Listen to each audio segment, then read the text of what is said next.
Pues aquí Tony González y hoy vamos a hablar con Ana María Rotundo, escritora que hasta el momento ha escrito 3 libros. Yo he leído 2 de ellos, que es La Espiral de Enos y el otro es un pequeño libro de cuentos que se llama Entre Cuentos. ¿Qué tal, Ana María? ¿Cómo estás? Bien, gracias Tony por esta invitación y por haberte leído los libros. Muy bien. Pero Uno mira, siempre lo agradece que lo lean. bueno, me alegra que lo agradezcas, pero de todas maneras el libro creo que se puede leer, que no ha sido un sacrificio. Ahora comentaremos sobre esto. Yo quería empezar de estos dos, el primer libro que tú escribiste fue La Espiral de Sí, Enos. La espiral de Nos. Sí, La Espiral de Enos es una novela que yo consideré muy peculiar y quería preguntarte cuál fue la inspiración que te llevó a Sí, escribir este libro. sí. Fíjate, fueron varias cosas, pero hace algún tiempo, interesada por temas del comportamiento, leí no sé si fue en un libro o en una revista, un antiguo caso, porque digo antiguo porque creo que fue a principios del siglo XX, de una persona que sufrió un accidente y le cayó un hacha y que le dio en el cerebro. Sin embargo, no afectó, o sea, no le quitó la vida y no afectó ninguna parte, digamos, vital. Sin embargo, después que se recuperó de la herida, él empezó a tener un comportamiento completamente diferente. Él había sido una persona ordenada, que llevaba una vida, digamos, de trabajo, responsable, y después de ese accidente se transformó en una persona irresponsable, mentirosa.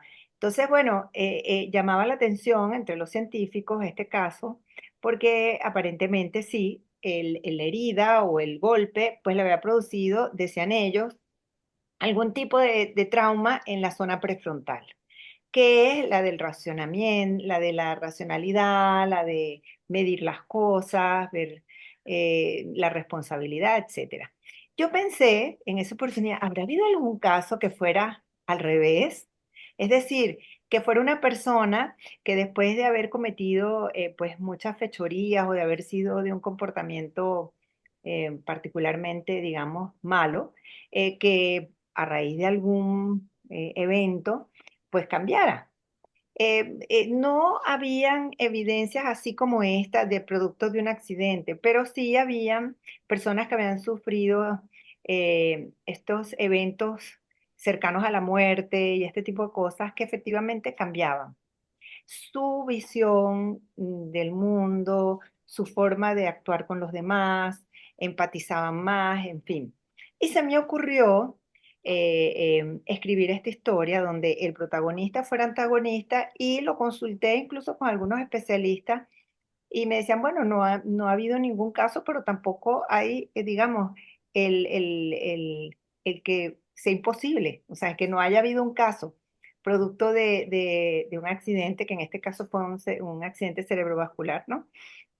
Que sufrió la persona, que le pasara lo que le pasó a Enos, que es redescubrirse después de haber perdido la memoria y no gustarse, darse cuenta que es una persona que él mismo en ese proceso de descubrimiento se siente como horrorizado de que él fuera esta persona, que fuera tan manipuladora, bueno, que hubiera hecho de su vida pues el desastre que él sentía que había sido. Y tiene ese dilema, que no se siente parte y quiere arreglar un poco aquellas cosas, pero al mismo tiempo eh, se siente como que eso no es su culpa ni su responsabilidad.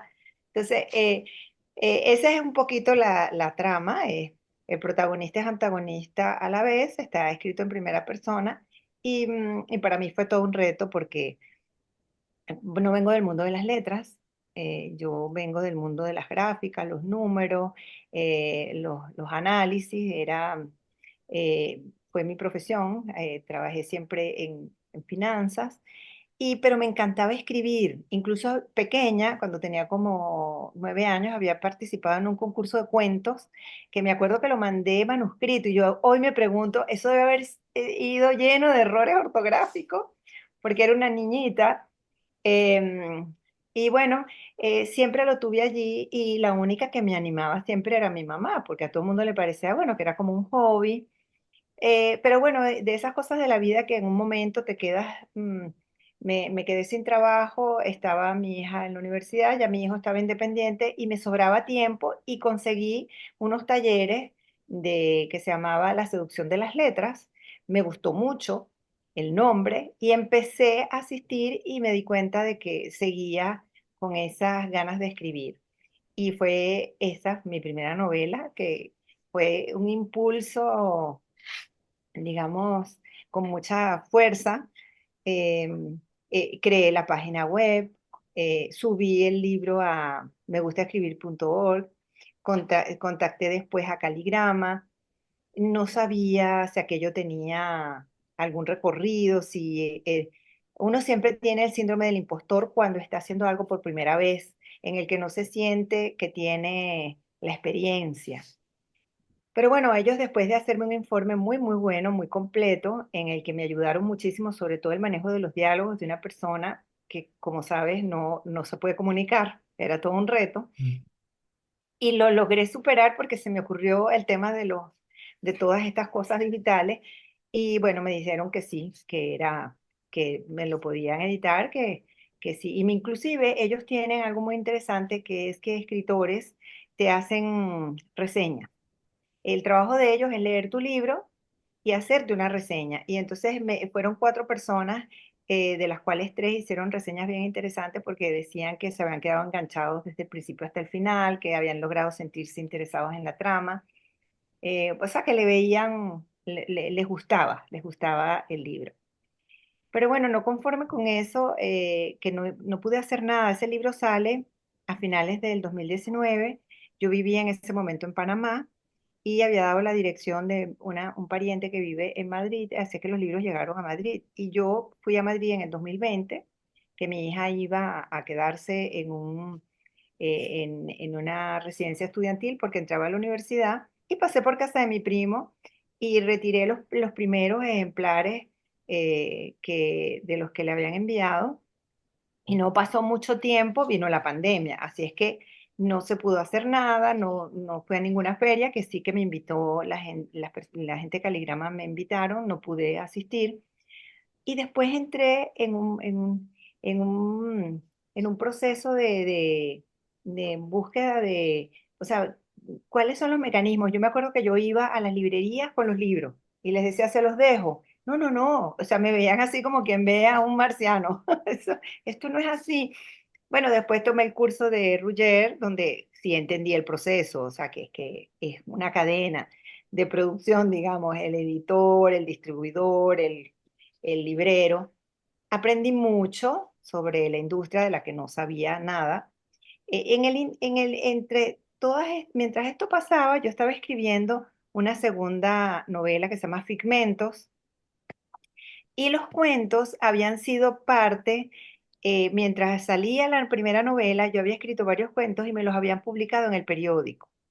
El periodista que me llamaba para publicarlos en el periódico, un periódico que se llama La Estrella de Panamá, que es un periódico de circulación nacional, em, siempre me los pedía, con motivo de determinada fecha. Me decía, ¿tienes algo? Por ejemplo, recuerdo del padre, y fue cuando le mandé El Vigilante, que debes recordarlo, que es el caso del padre que le oculta a la hija su condición de un trabajo bastante depauperado, porque él quería que ella se sintiera orgullosa y ella siempre estaba rabiosa con el padre. Entonces, bueno, después, en otro momento fue algo sobre el Día del Niño, entonces le mandé el del bullying, que es la Epifanía de May, que es sobre el bullying escolar, y así, y me los publicaban en el periódico y tenía muy buenas reseñas y la interacción, porque entonces yo lo publicaba y lo subía en mi página web.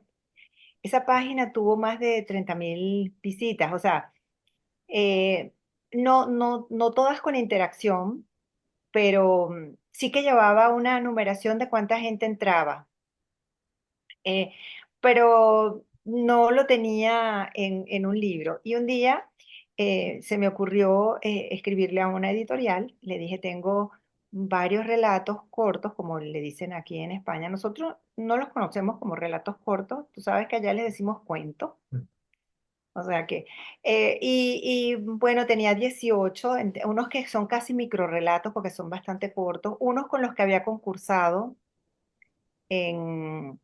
Entonces, bueno, se animó mucho la editorial y le dije que además mi hija quería hacer las ilustraciones y bueno, así es que se le da vida a ese segundo libro. Em, es, ha tenido muchos apoyos morales ese libro.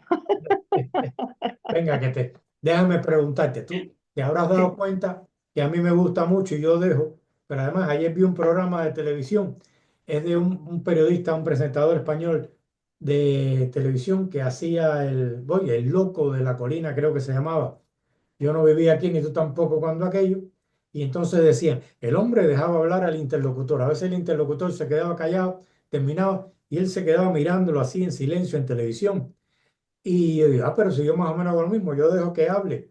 Pero vamos a hacer un corte porque quiero dividir entre el primero y el segundo y no ya, me sacas todavía de nos. Porque algo que me gusta y que me llama la atención de la espiral de nos es que tú vas sí. leyendo y da la impresión de que no es en un lugar concreto, en una ciudad concreta, en un país concreto, cómo trabajaste esa parte de la novela. Sí, que es atemporal, dices tú, y que no, sí. Em, sí, no, no digamos, quería mostrar una realidad que era más dentro de la persona.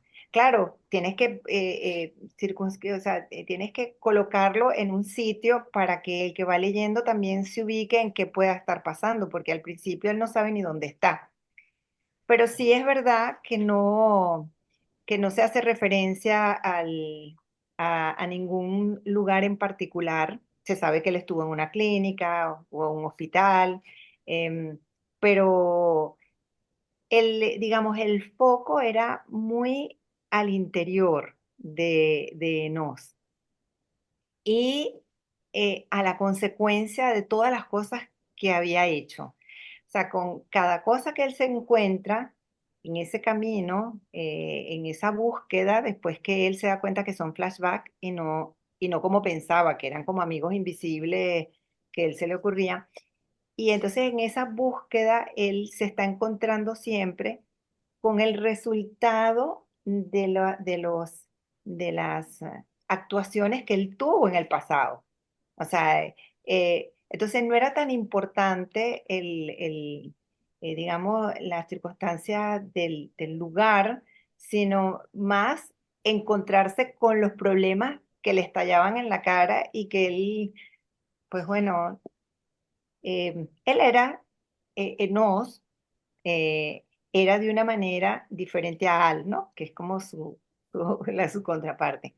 Pero Al era un hombre sensible y él llega a sentirse conmovido con las situaciones que había creado su misma persona, pero que para él, o sea, es que esta es la contradicción. O sea, yo no lo hice, bueno, o por lo menos no lo recuerdo ni siento que lo hice, pero a pesar de que no siento ni siquiera afecto por estas personas, estoy conmovido, porque él no siente nada ni siquiera por las personas más cercanas, porque para él eran extraños. Entonces, como que me focalicé mucho en esa parte y sí que no hago mucha, pero ahí mezclé muchos lugares, ¿ah? Cuando yo me imagino por ejemplo, el hospital, o me imagino que él va caminando cuando va por aquel sitio donde ven los fuegos artificiales. Yo, como, sí me estoy imaginando un lugar Sí. y lo recreo. Tú como escribes sabes que a uno le pasa eso. Entonces allí hay una mezcolanza de lugares en diferentes ciudades y parajes que los utilizo para hacer las descripciones y como tengo digamos, la sensación, me es más fácil. No, como no la tengo que imaginar porque la he vivido, la he visto, la he sentido, entonces me es más fácil expresarlo. Entonces, sí, tú lo decías porque no digo en ningún momento en qué parte suceden las cosas, ¿no? Sí, lo digo porque, por ejemplo, me dice, el hospital. Llega un momento donde dice, ¿qué hospital será este? ¿Dónde estará? Y hay, sobre todo el hospital, porque es donde empieza la trama Sí, del hospital, ¿no? ¿Dónde estará este hospital? ¿Dónde será este hospital? Por ejemplo, los fuegos artificiales que me decía. Dice, bueno, esto no puede ser Cuba, porque en Cuba hace muchos años que no hay fuegos artificiales. Pero bueno, puede ser en muchos países. Cuba es un país diferente. Y sí, entonces eso me llama la atención y quería saber cómo se te había ocurrido eso, que está hecho a propósito, sí, quizás para que yo ahora piense que estando en Madrid, que esta novela puede haber pasado en Madrid y una persona que viva en Panamá pueda pensar que está pasando en Panamá. sí. Hay Sí, y una así se mezcla, identifique. sí. Por ejemplo, el paraje, cuando hablo de los fuegos artificiales, yo en ese momento me ubiqué en un paseo marítimo en Marbella, en Andalucía. Fíjate, que es un sitio que tiene todas esas cualidades de que se reúnen las personas en un momento determinado para hacer los juegos y tiene una distribución que permite que todo el mundo se cruce, porque como es un paseo marítimo que está alrededor como de una playa, es muy difícil. Todas las personas que transitan por allí de alguna manera se están cruzando y se están viendo, porque es como un camino, es como un sendero, pero es así, o sea que yo sí, para cada, por ejemplo, cuando describo la casa a la que él llega, ya no estoy en ese lugar, estoy en otro. O Claro, sea que me imagino, físicamente me imaginaba una urbanización muy bonita que hay en Panamá. Y así, ¿no? Que sí es en la parte, digamos, en la geocolocación, geoubicación. sí, pero por ejemplo, ahora tú dices, el paseo marítimo, ¿no? Era un paseo marítimo, pero si te pones a pensar, en todos los países de habla hispana, menos Sí. Bolivia, puede haber paseo marítimo. Sí, sí. Que De todo, hecho, hay uno en Panamá, en todo el frente de la ciudad, de la bahía, que lo llaman la cinta costera. De- y sí, Y también hay una época, claro, no tienen, digamos, en la parte festiva en España, o sea, las fechas, y suelen repetirse, por ejemplo, cuando es la época em, que se celebra San Juan, o entonces se acostumbra a celebrar más o menos de la misma forma.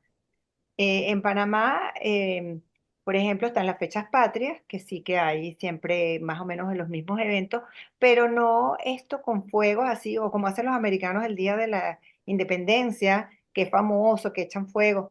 No, allá no pasa eso, pero sí que hay fuegos cuando hay bodas, por ejemplo. Y generalmente las suelen hacer cerca de la bahía porque el efecto del agua, cuando echas los fuegos, siempre lo hace más, es como un espejo, lo más hace grandioso, sí. bonito.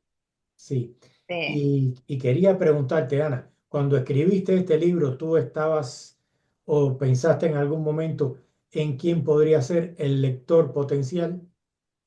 sí, sí.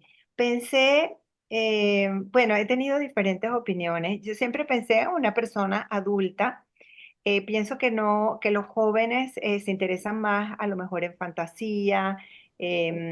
Mira, te Sí, presento.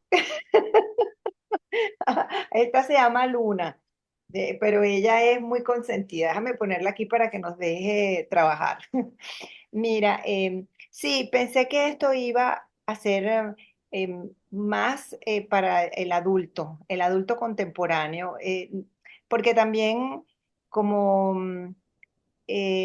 digamos, hay ahí, me decía, por ejemplo, una persona que lo leyó, al final dice, ¿qué pasa? Al final yo sé todo lo que queda claro qué fue lo que pasó, pero no sé si fue todo un sueño, producto del momento que pasa en pocos minutos o en unas horas, pero que tomó todo el libro contarlo y al final desaparece, o si es que al final está empezando y él tiene una oportunidad, como en efecto pareciera que fuera cuando él revive todos esos momentos.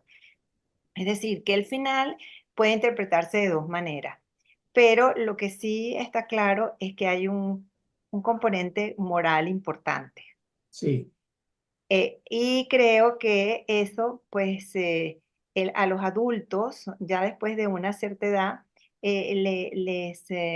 les llega muy bien porque como hay más sabiduría de la vida, te das cuenta en que te has equivocado, entiendes el trabajo que toma enderezar los entuertos, como decimos nosotros, sobre todo cuando tienes familia. Entonces, porque allí creo que es central el tema de los hijos. sí. O sea, Eh, Creo que no vayas a hablar más del final, no vayas a hacer que hagas un spoiler. Y yo quiero recomendar que compren el libro y lo lean. Pero claro, por eso se llama La Espiral de Enos. Porque el libro es como una espiral donde sí, se llega a un punto muy parecido al de partida, pero que no es el de partida, creo yo. O creo sí, otra persona que no, como me acabas de contar, ¿ves? sí, Entonces, cada cual puede creer. Eso es, creo que es la parte de lo maravilloso de tu libro La Espiral de Enos, que es que finalmente cada persona se puede ir haciendo su idea o puede ir estableciendo su propio criterio sí, sobre lo que puede estar de bien y de mal, de positivo o negativo, de cómo te gustaría que hubiera sido y no es, o cómo te gustaría que hubiera sido y al final fue. sí, Es una historia que por eso me gusta, no es el tipo de historia que ya tú sabes esto cómo se va a acabar, no es tipo película americana que ya tú sabes cómo sí, se acaba. Todas las películas americanas sí, se acaban igual. sí, Y entonces quería hablarte de entrecuentos sí, y de las cosas que me llamaron la atención de entrecuentos. Es Aliar Ediciones, sí. ¿no? ¿Por qué no contaste con Caligrama de nuevo? Bueno, mira, Caligrama te da un apoyo en cuanto a todo lo que es el previo, la maquetación, la portada. Hasta hoy ellos me siguen invitando, pero yo no había entendido todavía, no lo tenía claro, el trabajo que tiene que hacer uno para darse visibilidad. Yo siempre pensé que si tú ibas de la mano de una editorial tradicional, ella hacía eso por ti. Algo como lo que tú estás haciendo ahorita, que tú me vas a dar visibilidad a través de esta entrevista. Pero claro, Caligrama no lo hace porque Caligrama no es una editorial tradicional. Es una editorial muy profesional, es excelente, yo siempre la recomendaría, pero ella de entrada ya te dice que eso no lo hace. Sin embargo, creí que las otras editoriales tradicionales sí que lo harían.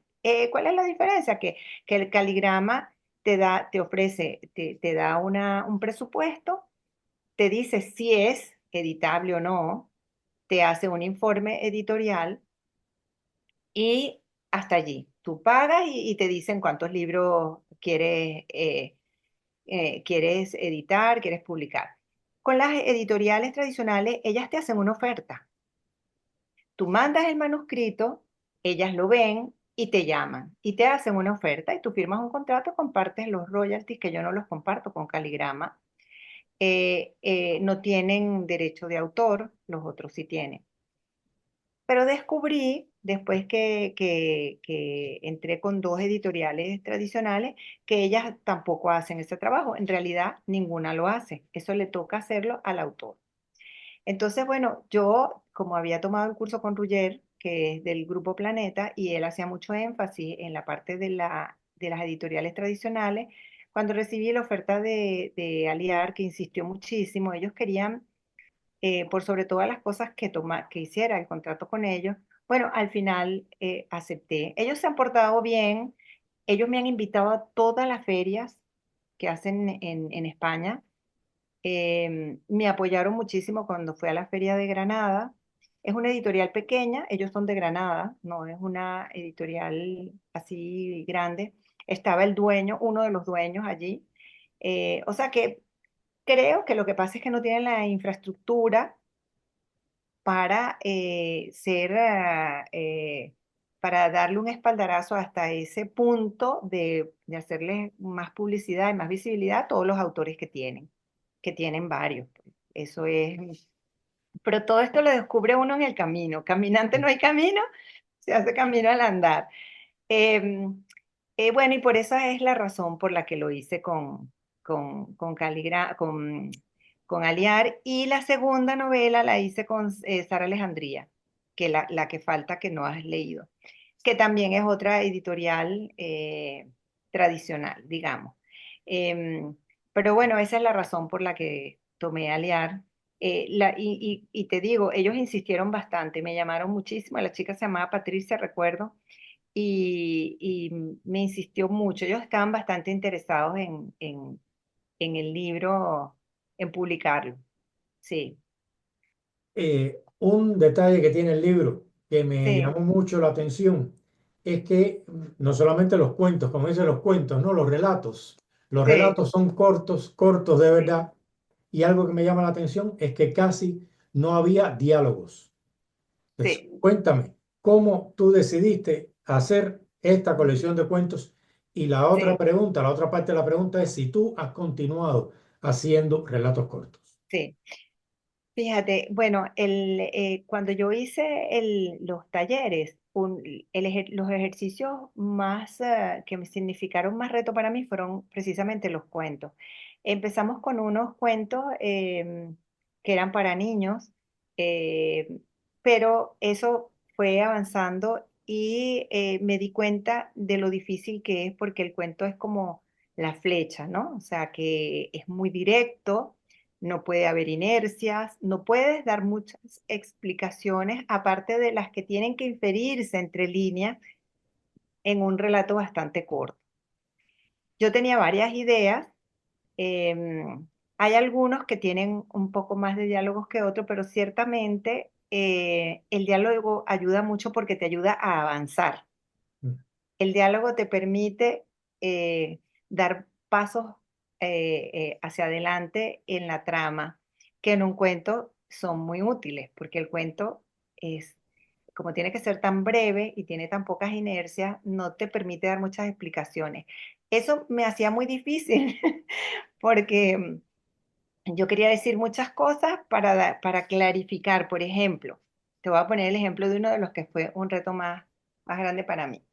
Epifanía de May es casi poético porque es una niña que a través del cambio, de la transformación que sufre el anfibio, que se transforma en algo casi que no tiene ninguna forma, en algo tan hermoso como es, por ejemplo, en el caso de ella, aunque no lo dice expresamente, yo estaba pensando en unas ranitas que hay en Panamá que se llaman Red Frog, que son una belleza, son mínimas, son pequeñitas y son color fucsia, muy brillante, parece que estuvieran siempre mojadas de lo que brilla y tienen unos puntitos así negros pero mínimos.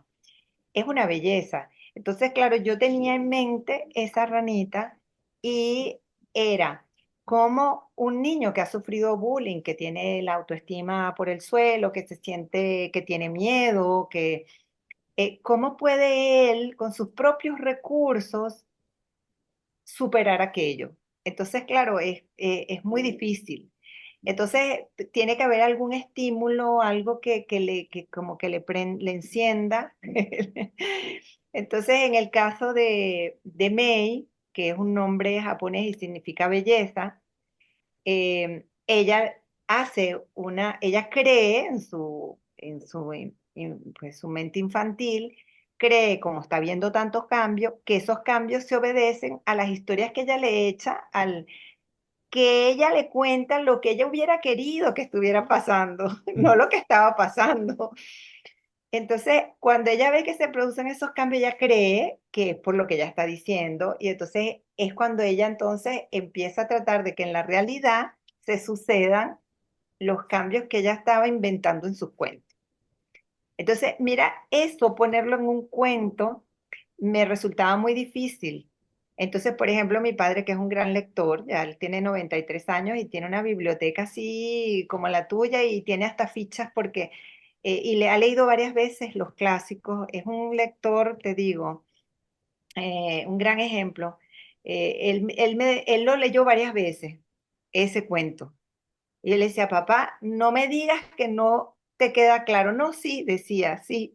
Lo que pasa Lo que pasa es que es casi poético, ¿no? Porque hay que ver mucho entre líneas. Entonces, claro, me resultaba un reto. No pensé que, que pudiera gustar tanto, pero bueno, las opiniones fueron tan favorables que, bueno, al final lo dejé así y realmente ahí prácticamente no hay diálogo. Es un cuento que se va narrando como que hay alguien que está viendo todo aquello, el, digamos, el autor que está omnisciente, que ve todo y está echando todo el cuento. Eh, y hay uno que te lo voy a contar, que tiene un error.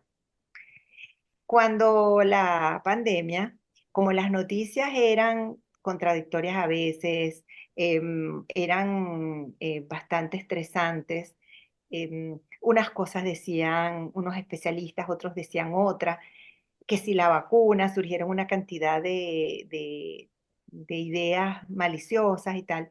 Se me ocurrió escribir ese que se llama Las Noticias. Claro, es lo mismo, la mujer que está harta de que el hombre que se ha quedado en la casa y no se puede reunir con los amigos, entonces se ha puesto de mal humor y está despotricando de todo y entonces ella, cansada de escucharlo, sale a caminar. Pero ella era periodista y está trabajando en estas cosas, que es lo que está pasando, ¿no? En las noticias. Y ahí cuando las letras se alteran, cuando se dan cuenta de que algo está pasando y deciden hacer los cambios, el orden en el que están, en el que se dice allí que las letras cambian, el mensaje críptico que está escrito lo hice yo siguiendo el orden de lo que hicieron las letras. Y cuando ya había salido el libro, que me puse con calma a leerlo, me di cuenta que allí se me había ido un error. Entonces, claro, el editor me dice, va a ser imposible que se den cuenta porque tendrían que hacer el ejercicio con las letras. Claro. Unas se escondieron, y saber cuáles fueron las que se escondieron, cuáles fueron las que cambiaron de lugar y cuáles fueron las que se quedaron en su sitio. Oye, Ese, Ana María, quiero comentarte que efectivamente La Epifanía de May es uno de los cuentos favoritos míos de este libro, más que nada porque no sé si lo sabes, yo creo que sí, que yo el año pasado publiqué un libro que se llama mira que, Bullying Escolar al Descubierto, que está relacionado, aunque puede servir tanto para España como Cuba, como Canadá, que fue otro lugar donde yo vi el sistema educativo, es muy, está mayormente pensado en cuanto a lo de España. También quería, y ya terminando, y comentarle a todos los lectores que Ana María Rotundo ha escrito La Espiral de Enos, una novela muy interesante para público adulto, entre cuentos, que yo creo que esto sería para todos los públicos. sí. Y ya con esto yo le doy cierre, pero te dejo a ti que cual lo que tú quieras comentar y decir para despedirte, este sea tu momento. Sí, bueno, de nuevo te digo que estoy sumamente agradecida porque hablar de un libro es como hablar de un hijo. Mm. Uno piensa mucho cada palabra. Yo he estudiado mucho, incluso porque a veces quiero utilizar la palabra que se adecue más. He tenido que revisar muchos significados, he consultado otros autores. Es todo un aprendizaje, pero sobre todo el mensaje. Entonces, así como Epifanía de Meir, que sí está inspirada en el caso de mi hija tiene síndrome del espectro autista en grado 1 y ella no lo supo hasta hace un año. Entonces, claro, ella era una niña friki, rara y siempre sufrió de bullying. Claro, entonces tú dices, los niños que le hacían el bullying, no, los niños se dan cuenta de que el otro niño es distinto, pero claro, necesitan la guía y necesitan esa supervisión, que a veces es lo que falla. No he leído tu libro, lo voy a leer, pero ella sufrió muchísimo con eso. Y eso la marcó mucho a ella y a mí, porque yo la veía ella tan tierna, me parecía que era una niña encantadora, pero claro, después que te metes en la piel del autista y en la piel de quien trata a un autista, más allá de uno que ve a los hijos y como que muchas cosas que no se las detecta porque media mucho el amor, la comprensión, el cariño. Sí que son muy directos, usan poco filtro, y bueno, eso les trae problemas. Y ella incluso tuvo que abandonar la universidad y hemos trabajado las dos mucho de la mano de Comunícate. Comunicatea es el nombre de una organización de la Asociación Asperger Madrid que nos ayuda un montón. Y creo que en parte que el bullying es poco estudiado y que a lo mejor en el sustrato del bullying hay una cantidad de niños con temas neurodivergentes que no saben ni siquiera sus familiares ni sus maestros y que los podrían ayudar mucho. Ahora que estoy en esto, he visto bastantes casos, incluso escuelas donde han creado espacios para estos niños. Incluso hay unos que los llaman los PAS, que son personas altamente sensibles, que también son niños que les molesta mucho el ruido, el alboroto a la hora del recreo, los pone un poco tensos, ¿no? Yo era una de las alborotadoras, Sí. así es Bueno, que yo, me llama mucho la atención esto que me estás contando. Yo tenía cierta idea, pero no te lo quería preguntar, no fuera a ser que tú no quisieras hablar de esto. Pero ¿cómo fue que se detectó o quién sí, detectó que, que ella tenía un problema del sí. espectro autista? Sí, fíjate, ella cuando estaba pequeña, no, era una niña bastante tímida, así como a veces veía mucho hacia el suelo, evitaba como las miradas, y bueno, se sabía, tú sabes, pasan por niños, sobre todo tímidos, eh, y no se le da la importancia que se le tendría que dar. Ella demoró bastante en hablar y tuvo su terapista de lenguaje, pero yo tenía una amiga que dice, ay, algún día habla, nadie se va a quedar sin hablar, ¿sabes? Nadie le daba esa importancia a ciertos síntomas que daban señales. Pero bueno, como los niños autistas en grado uno son bastante, o sea, ellos funcionan bastante bien, entonces tienen detalles. Pero esos detalles son importantes y los mismos niños no lo saben expresar. Por ejemplo, las texturas de la comida. Entonces yo sí notaba que ella era muy monótona en lo que comía y eso me preocupaba por un tema de salud. Y entonces yo trataba de variarle la comida y entonces ella dejaba allí y después tenía hambre porque quería puras cosas que crujieran. Pero, por ejemplo, las texturas como el tomate crudo, la lechuga, eso era algo que no podía, pero por más que le disfrazara el sabor, o sea, no era un tema del sabor, sino de la textura. Bueno, y no se le dio la importancia de vida porque había mucha ignorancia al respecto y ya daba señales con el bullying, que fue muy pronunciado, que empezó inclusive a tener signos de depresión porque estaba siempre muy solita. Y se trató con una psicóloga y después con una psiquiatra, porque ya en edad más avanzada, sobre todo en la adolescencia, eso todo se recrudece, porque claro, el cerebro de ellos está cambiando ellos mismos, su cuerpo. Entonces, bueno, se pensaba que era depresión, se empezó a tratar la depresión, eh, y sin embargo, cuando ella tiene un fuerte, pero muy fuerte ataque de ansiedad que tuvimos que se hospitalizó, y yo estaba tan preocupada porque no entendía, no tenía las respuestas. Yo, exacto, esa era la verdad. Yo decía, nada me convencía. Ella sale, hablamos con la directora de la universidad, decidimos abrir un paréntesis y que ella se retirara.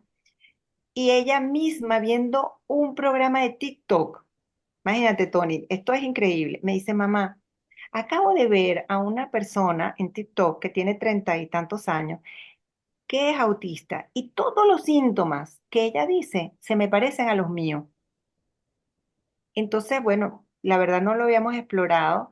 Llamé a la Asociación Asperger de Madrid para que le hicieran una evaluación que, por cierto, es muy completa. Te dan prácticamente un libro, hacen una cantidad de test, te hacen entrevistas a ti, a la persona. Demoraron como un mes en dar el diagnóstico.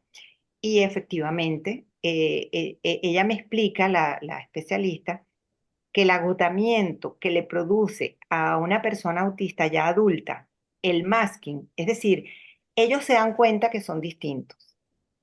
Ellos se dan cuenta que tienen que hacer un esfuerzo por encajar en los grupos, entonces ellos imitan a los demás. sus formas de hablar, sus formas de expresarse, tratan de hacer las mismas actividades para que los acepten, para que los integren. Pero ellos, en la práctica, ellos están haciendo un esfuerzo, imagínate como si fuera un actor que está haciendo todo un esfuerzo por encajar y por ser aceptado, que por supuesto los agota y que tiene un momento en el que por cansancio o porque tengas una discusión, les da lo que llaman meltdown, que es que entran como en una crisis entre ansiedad, angustia y todo lo que han construido con tanto cuidado y con tanto esfuerzo, pues se les viene, se les va al traste porque entonces la gente dice, ah, no, ¿qué le pasa? Una vez que ya tienes el diagnóstico, sientes un alivio porque entonces te entiendes. Lo primero que ella hizo fue entenderse, comprenderse, perdonarse, porque siempre creen que son ellos, que son raros, que tienen un problema y él ha podido ya, una vez que lo entiende, lo ha podido expresar. Y ella me ha abierto a mí los ojos, porque entonces es cuando me decía, por ejemplo, lo de la comida, que yo le recriminaba mucho que la manera de comer tan desorganizada, porque decía, tú no puedes comer siempre, por ejemplo, chicken nuggets. Mm. O sea, eso no puede ser. Tú tienes que comer verduras, tienes que comer ensaladas, entonces, claro, hemos descubierto que hay un rechazo físico a ciertas texturas y, bueno, compré una freidora de aire, entonces muchas cosas se pueden hacer allí, quedan tostaditas y son más sanas. Por ejemplo, la banana tiene que estar en un punto. Si está un poquito más madura, que tú sabes que queda como más, ya Sí, no la puede, pero ni morder. Pero antes eso, como que así tú piensas como padre, tú tienes un hijo que hace, tú piensas que es como una necedad, o sea, que no lo entiendes, te parece que bueno, pero esto no, sobre todo que a uno lo criaron, a mí si yo no me comía lo que me servían, no me podía parar de la mesa. sí, Entonces, ¿sabes? Era además un modelo de crianza muy diferente. Y uno a Dios gracias no tenía ese problema, pues bueno, no se comía aquello y bueno, y ya, y cerraba el tema, pero digo, es probable que uno fallaba en la evaluación porque uno ya venía predeterminado con una forma de crianza y de ver el mundo diferente, donde todo lo que fuera salirse mucho de algo era o eres un desconsiderado o estás un poco mal criado, esto es lo que hay que adaptarse, pero para ellos es muy difícil, porque no se trata de que ellos no quieran, sino que es una condición. Eh, Otra cosa que me llamó mucho la atención, que me preguntó la terapista, y te lo digo porque me dijo, "Oye, está bien, ella no hablaba, hay niños que demoran en hablar, pero ella no te tomaba de la mano y te llevaba hacia el lugar donde estaba lo que ella quería para comunicarse y te lo pedía señalando". Y yo le decía, no. Pero ¿qué pasa? Que la referencia que yo tenía era su hermano y el hermano de ella habló al año y medio y hablaba perfecto, mm, o sea, con una dicción, o sea, se le entendía. Entonces yo no tenía referente y para mí no era, pero me costó recordar y de verdad no recordé ningún evento en el que ella me llevara y me señalara una gaveta, un estante, algún tipo, no.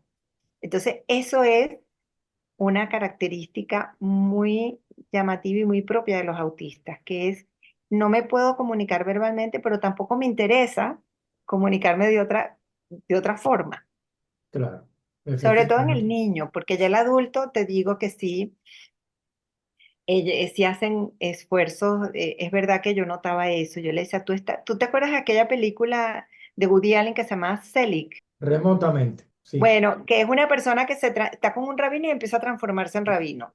Está con un cura, empieza, o sea, era todo, él se mimetizaba con con su ambiente. Y a veces yo tenía esa sensación y le decía, pero es que tú no tienes por qué ser como los demás. Es que tú, claro, porque uno no está, no entiende que ellos se dan cuenta que son distintos y quieren hacerse pasar por iguales para no ser rechazados. Estos cursos que tú has pasado te han Sí. enseñado mucho. ¿Tú los recomendarías? Sí, bueno, mira, los talleres que hice en Panamá los hice con, él se llama Carlos Fong,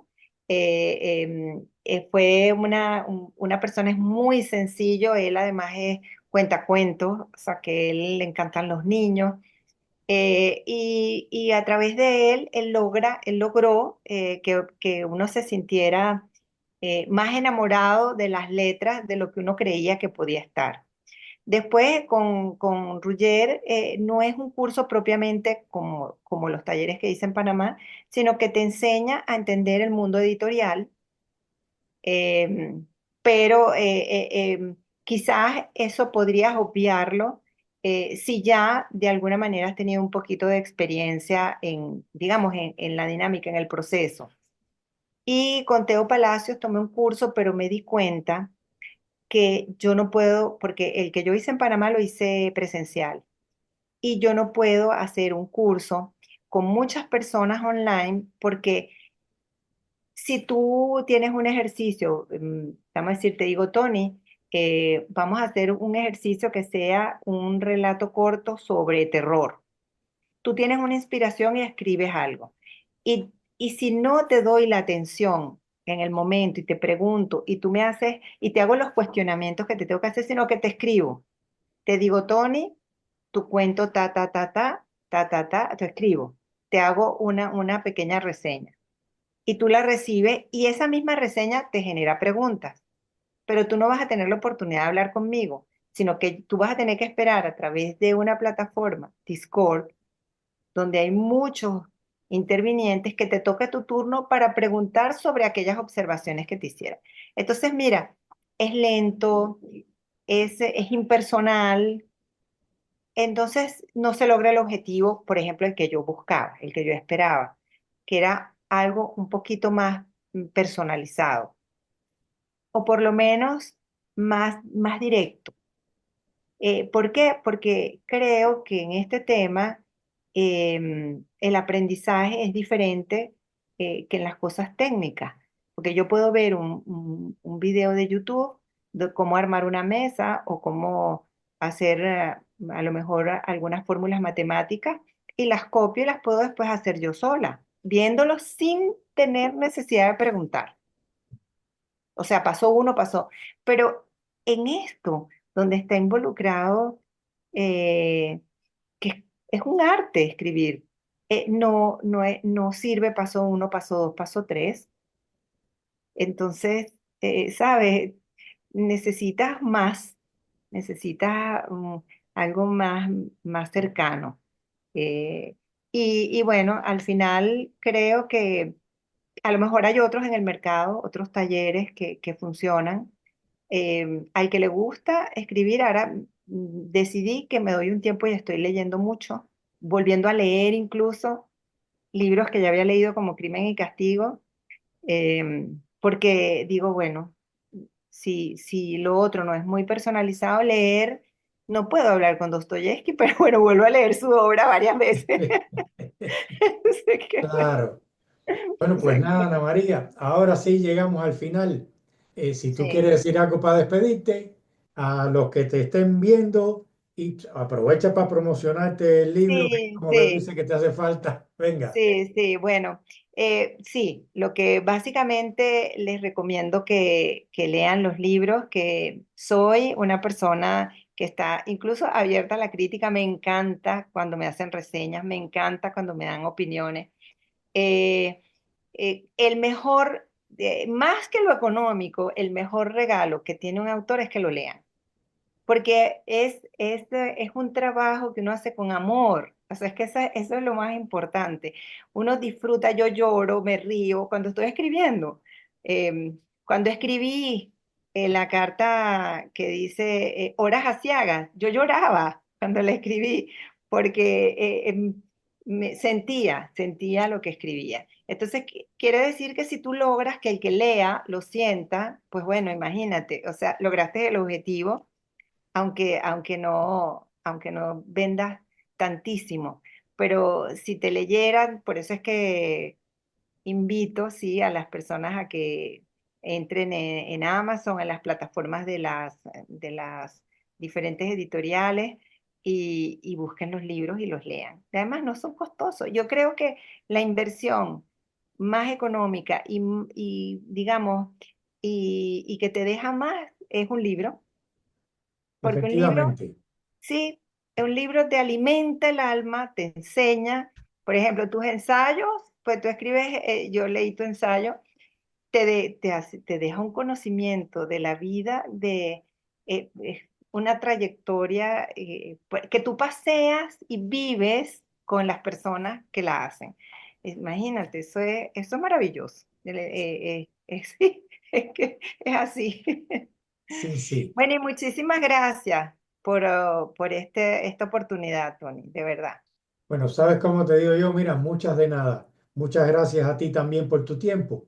Y con esto nos despedimos Sí, y ya estarán los enlaces para que vean, los que vean este video, dónde pueden encontrar tus libros. vale.